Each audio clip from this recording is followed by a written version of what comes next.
Put your seatbelts on and get ready for the ride.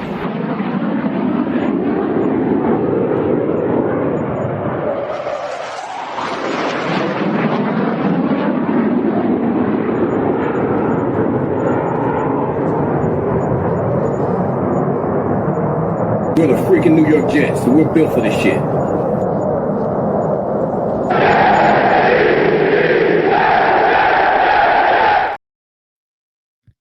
Hello, welcome to another episode of In the Trenches with Gang Green. I'm your host, Bubbs. Today is Wednesday, July 2nd. Hopefully everybody's having a good day so far today. This is episode 563 of the In the Trenches with Gang Green podcast. I thank you, as always, for joining me. For those tuning in on YouTube, make sure to please like and subscribe. Of course, appreciate all of those tuning in on all the different audio podcast platforms. And today we've got some more New York Jets news to discuss. Sauce Gardner was on the Pat McAfee Show earlier today and provided some updates on the contract extension negotiations between his team and the New York Jets. We'll break that down to open up today's program, and we'll also discuss some other big takeaways from the interview earlier today with Sauce Gardner. And I also want to get into a New York Jets free agent wide receiver signing that was listed as one of the biggest positive surprises of the 2025 NFL offseason workouts, and that was Josh Reynolds. We'll break that down a little bit later on and discuss his chances of being this team's number 2 wide receiver. As always, though, before we begin, we've got to tell you about our podcast partners, starting with our friends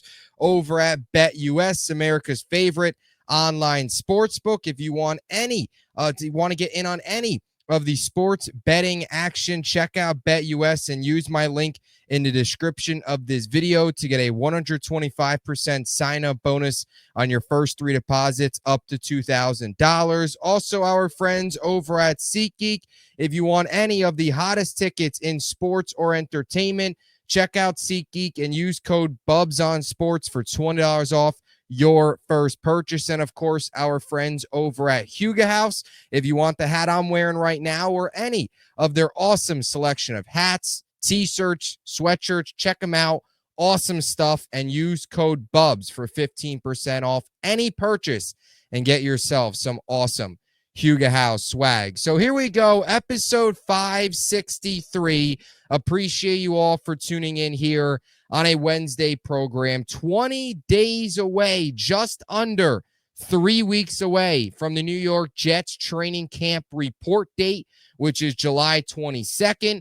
Training camp begins this month. We're getting through it. We're almost there. Football is right around the corner. You can smell it. And the excitement continues to build here as we get closer and closer. Cannot wait to get out to one Jets drive this summer. So we'll begin today talking about Sauce Gardner here. He was on the Pat McAfee Show earlier today. Then I want to touch, of course, on Josh Reynolds being listed as one of the biggest surprises here for the New York Jets, according to ESPN, so far this offseason, as he emerges here as seems to be the clear-cut number 2 behind Garrett Wilson. We'll touch on that later on. But today we'll start here, of course, with the Sauce Gardner stuff on the Pat McAfee Show. He was on the Pat McAfee Show earlier today, discussed a couple different things. The biggest takeaway, though, was how the contract negotiations are going between his team, his representatives, and the New York Jets. In my opinion, a positive update. Here was Sauce on how the contract talks are going so far. My team and the Jets, they've been talking, and, we have like our goals in terms of like the contract and things like that. It's been pretty productive. But yeah, we have our goals in terms of like numbers and stuff like that. And, the Jets are aware of that. And I'm aware of like the rest of my peers, like JC, Stingley, even Pat had got paid obviously before me, but those are all guys that is well deserving of the money that they got. So, it's definitely something that my team and the Jets are talking about. VaynerMedia too. Obviously, we're big fans of the Vayner family. Excited to see he might own the Jets someday, is Gary's thought. AJ, obviously, running Vayner Sports. Excited to see how that works out. You're a pillar player over there for the Jets. Very quickly became the name brand for them. And the corner position is back to getting paid a lot of money at the top, which is where you are. Yeah, and I would say the market isn't high enough yet compared to like pass rushers, wide receivers. So that was Sauce on the contract talks so far here with the Jets. And I think that's a positive update, right?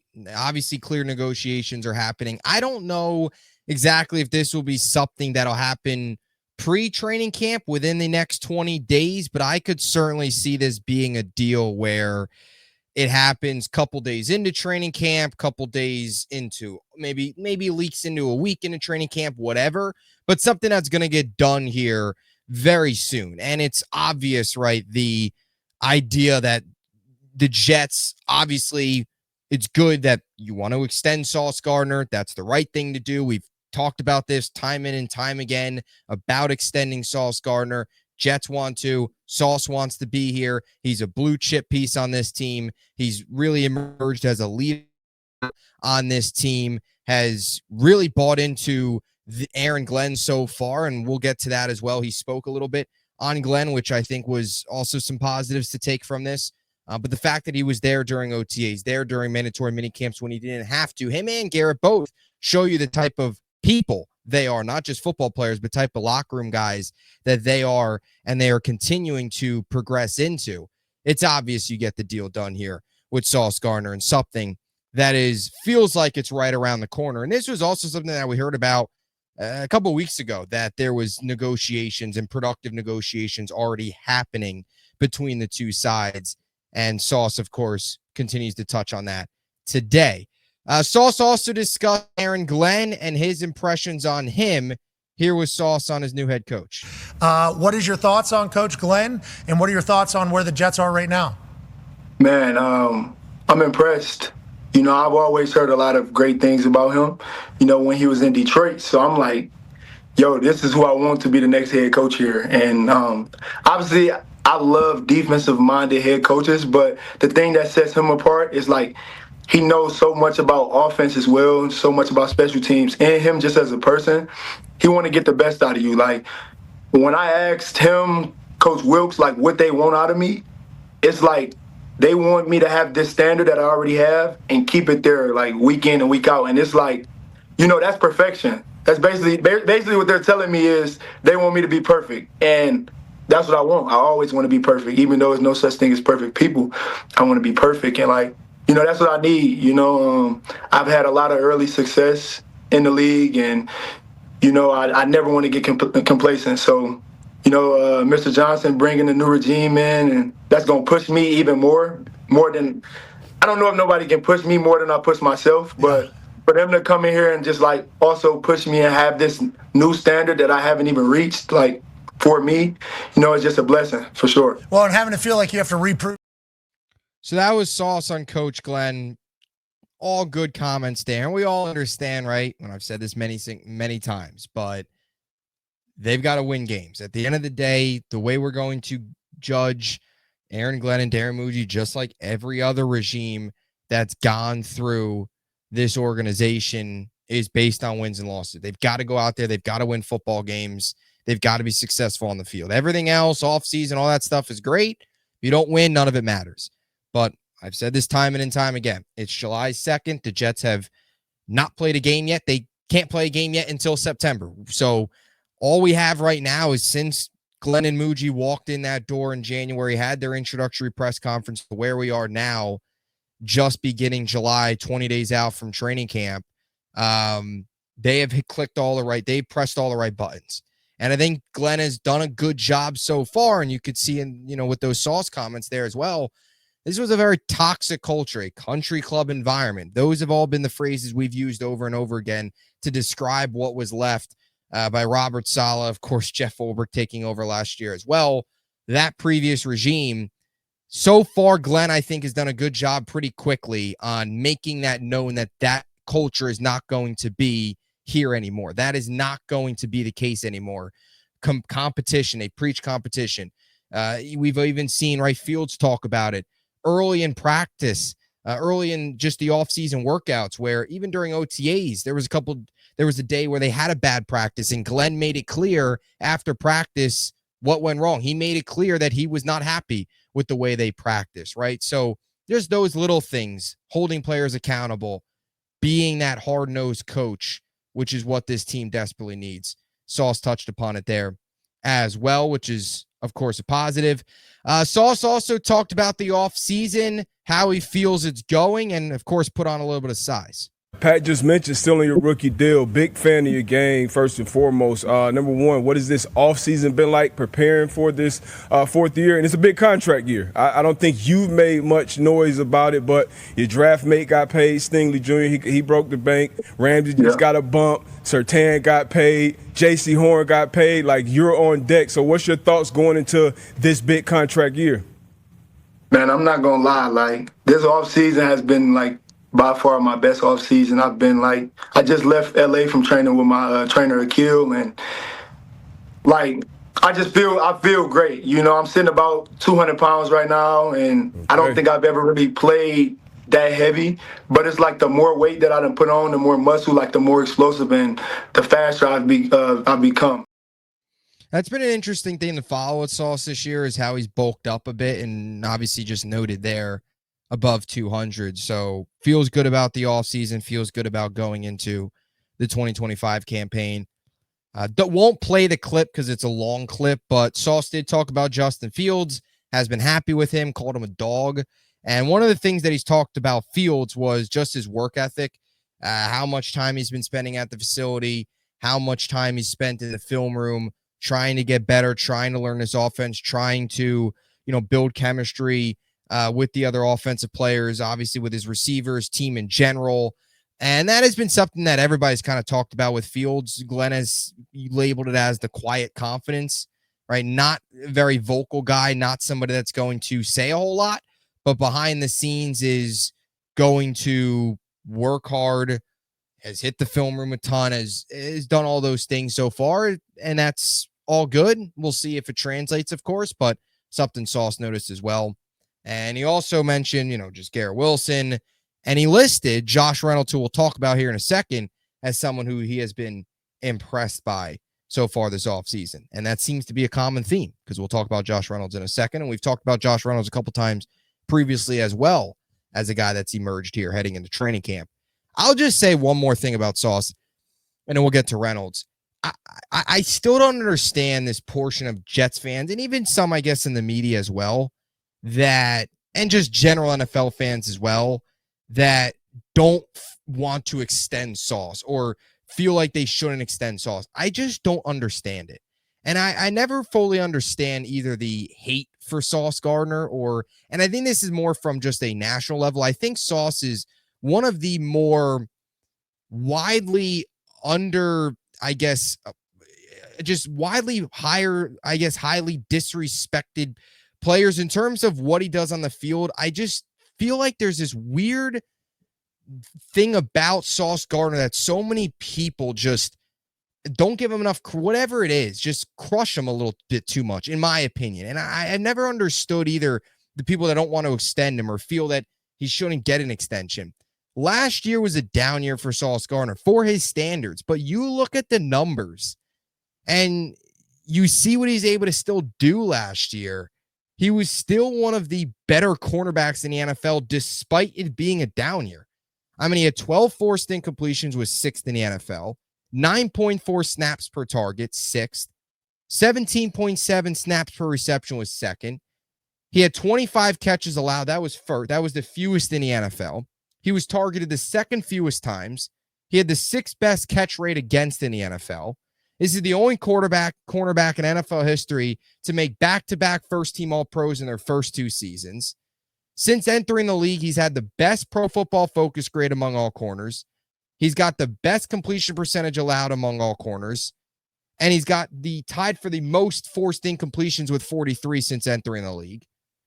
And you talk about the way this Jets defense is going to run this year, it's going to be a lot more press coverage, a lot more man. Sauce thrives in that. And he's coming off of a year where the Jets ran the 17th most man coverage in the NFL. 17th. They were bottom half of the league in man coverage ran. The Lions, on the other hand, where Glenn's coming from, 5th. And Sauce, since 2022, has the best yards allowed per coverage snap and target in man coverage. So I bring that all up in just to close out the Sauce discussion today. I don't understand the people that don't want to extend him or think they shouldn't extend him or think they should wait.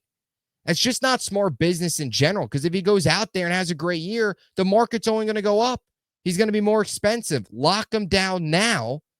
How many times have we seen the Jets wait on young players? Be ahead of it. Lock them down now. And don't let it get to where he's looking for significantly more money next offseason. Get both of them done now. We've said that time and time again with Sauce Gardner and Garrett Wilson.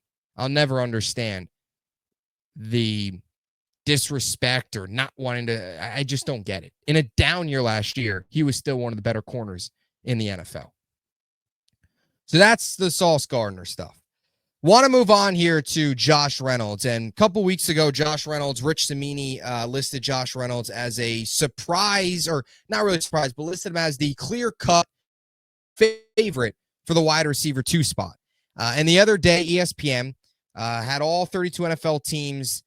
They listed the biggest surprise player so far through the offseason heading into training camp for every single team. And for the New York Jets, it was Josh Reynolds. Here is what Rich Cimini had to say on Reynolds. Quote, after a strong offseason, Reynolds is the clear-cut leader for the wide receiver 2 job.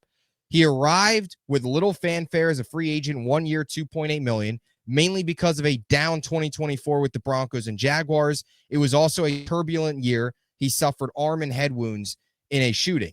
New Jets coach Aaron Glenn knows Reynolds from their time in Detroit, where the 30-year-old wide receiver was a solid complementary option. Beyond Garrett Wilson, the Jets lack big playability after cutting Devontae Adams.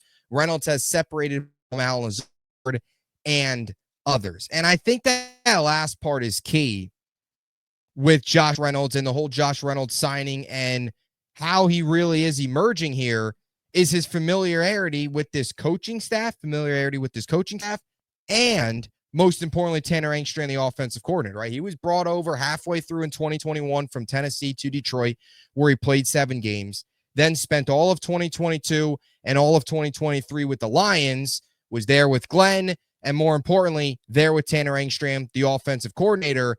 And the role he played in that Lions offense could be very similar to the role he plays as the wide receiver number 2 here with the Jets, with the way the New York Jets are going to spread out their target share. I've talked about this time and time again here on the podcast.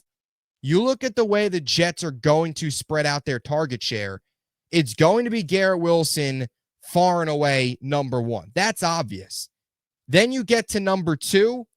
I expect it to be Breece Hall. Number 3, I think, will be Mason Taylor. And then you look at number 4, and that's probably where you have Josh Reynolds. So your second receiver essentially is your 4th most targeted, 4th most utilized pass catcher, with the way the Jets, in my opinion, and especially the way they did in Detroit, going to utilize the running backs out of the backfield, specifically Breece Hall, and of course Mason Taylor, the tight end, right?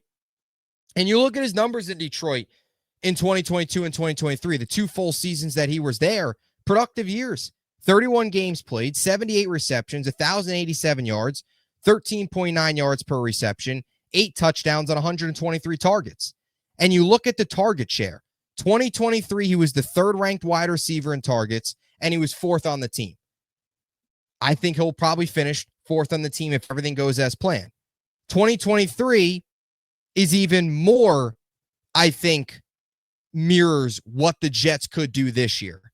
And that is 2nd among wide receivers in targets in 2023 with Detroit, where he had 40 for 608 yards, but he was 4th on the team. He was behind Amon-Ra St. Brown, Sam Laporta, Jahmyr Gibbs, Josh Reynolds. You look at the Jets offense, hypothetically, Garrett Wilson, Breece Hall, Mason Taylor, Reynolds. Receiver 1, running back, tight end. In this, it was tight end, running back. Laporta was ahead of Gibbs. Either way, running back, tight end, 2-3, Reynolds number 4. And I think this is a coaching staff that trusts Reynolds. I think that's a big reason why they signed him. He's, familiar with this offense, familiar, of course, with the coaching staff. And you look at how he played in that role, similar to the role could play here. He was productive in that role. He's also just flat out better than Allen Lazard, too. That's a whole nother thing. I think that's a big reason why even Samini mentioned there at the end, he's outplayed Lazard through the offseason. And I think you'll see the same in training camp because he's just flat out better. And I know that doesn't seem like, oh, wow, that's crazy. He's better than Allen Lazard, but they're two very similar receivers. And Reynolds just does, right? He's the Z receiver. He just does everything better, right? Since 2022, on contested targets, Reynolds has caught 17 of his 30. That's 56.7%. Lazard caught 21 of 54. That's 38.9%. Reynolds has also had a 104.7 passer rating when targeted over the last 3 years. That 2023 season alone was upwards to a 113.3 when targeted.